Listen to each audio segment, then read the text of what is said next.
নামখানা বন্দরে ইলিশ ভরে উঠল মৎস্যজীবীদের কোষাগার। বাঙালির পাতে উৎসবের আমেজ। দক্ষিণ চব্বিশ পরগনার নামখানা বন্দরে আজ সকাল থেকেই ব্যস্ততা তুঙ্গে। গভীর সমুদ্র থেকে ফিরে আসছে একের পর এক মৎস্যজীবীদের ট্রলার, সাথে রয়েছে বহু প্রতীক্ষিত ইলিশ। বাঙালির হৃদয়ের মাছ ইলিশ। সমুদ্রের ঢেউ পেরিয়ে প্রতিটা ট্রলারে উঠছে ইলিশের ঢল। প্রতিটা ইলিশের ওজন গড়ে 800 গ্রাম থেকে 1 কেজি। বন্দরে ভিড়ছে ট্রলারগুলি, যেগুলি প্রত্যেকটি বহন করে 30 থেকে 50 ক্রেট ইলিশ। এরকম সাফল্য দেখে খুশির হাওয়া বইছে মৎস্যজীবী মহলে। আজ থেকে খোলা বাজারে বিক্রি শুরু হবে টাটকা ইলিশের। ফলে শহর গ্রামের হাটে বাজারে শুরু হচ্ছে ইলিশ মরশুমের প্রথম পার্বণ।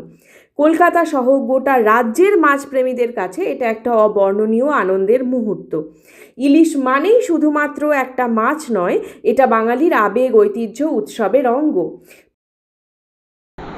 এখন আজকের আমরা প্রায় সকালে যে খবরটা পেয়েছি, যে ট্রলারগুলো আমাদের রাত্রে বেরিয়ে গেছিলো 14 তারিখ মধ্যরাত্রে, তো তারা অলরেডি একদিনে ফিশিং করে প্রায় কেউ 1 টন, কেউ 1.5 টন, কেউ 2 টন পর্যন্ত ইলিশ পেয়েছে।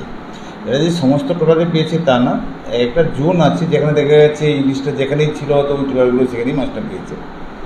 তো এখনও পর্যন্ত আমাদের কাছে যা খবর আছে, আমাদের বিভিন্ন ল্যান্ডিং সেন্টারে যে ট্রলারগুলো ভিড়েছে তাতে প্রায় 25 থেকে 30 টনের মতো ইলিশ আমাদের